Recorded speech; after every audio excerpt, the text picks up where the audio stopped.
Tomato. এটা কাঁচা tomato, 4টে tomato রয়েছে। আজকে কাঁচা টমেটো আর চিংড়ি মাছ নিয়েছি 250 গ্রাম। ভালো করে বেছে জল দিয়ে ধুয়ে নিয়েছি। এই কাঁচা টমেটো আর চিংড়ি মাছ দিয়ে আজকে একটি রেসিপি শেয়ার করব। এরকম লম্বা লম্বা করে কেটে নেব।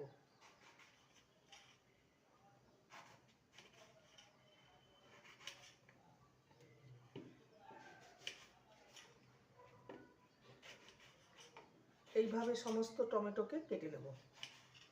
সমস্ত টমেটোকে কেটে নিয়েছি লম্বা লম্বা করে। এবার চিংড়ি মাছে লবণ হলুদ মাখিয়ে নেব। লবণ, হলুদ গুঁড়ো, সর্ষের তেল।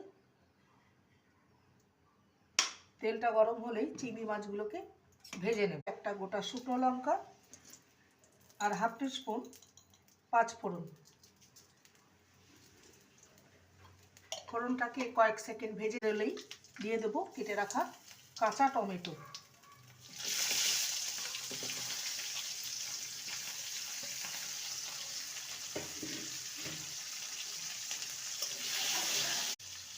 আর লবণ দিয়ে দেবো পরিমাণ মতো।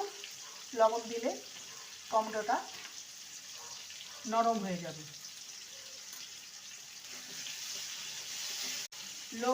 লো টু মিডিয়ামের মাঝামাঝি রেখে ঢাকা দিয়ে টমেটোটাকে নরম করে নেব।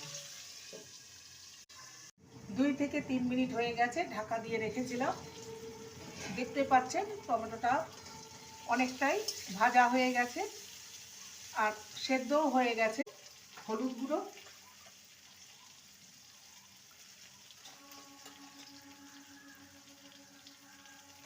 আর সামান্য লঙ্কার গুঁড়ো। তেলটা ভালো মতন গরম হয়ে গেছে, এবার মাছগুলো ছেড়ে দেবো। চিংড়ি মাছগুলো ভাজা হয়ে গেছে। সর্ষে বাটা, সর্ষেটাকে আমি ছেঁকে নিয়েছি। সর্ষে বাটার জলটা দেব, ছেঁকেই দিচ্ছি। চিনি, এখানে চিনি অবশ্যই দিতে হবে। ভেজে রাখা চিংড়ি মাছগুলো দিয়ে দেবো। আর কাঁচা টমেটোর রেসিপি একদম হয়ে গেছে, এটা মাখা মাখা হবে। তৈরি হয়ে গেল কাঁচা টমেটো আর চিংড়ি মাছের একটি রেসিপি, যেটা দুপুরবেলায় গরম ভাতের সাথে খেতে জাস্ট অসাধারণ লাগবে। আমি চিংড়ি মাছ দিয়ে করেছি, আপনারা চাইলে মোরলা মাছ কিংবা অন্য কোনো মাছ দিয়েও করতে পারেন, খেতে ভালো লাগবে। রেসিপিটি ভালো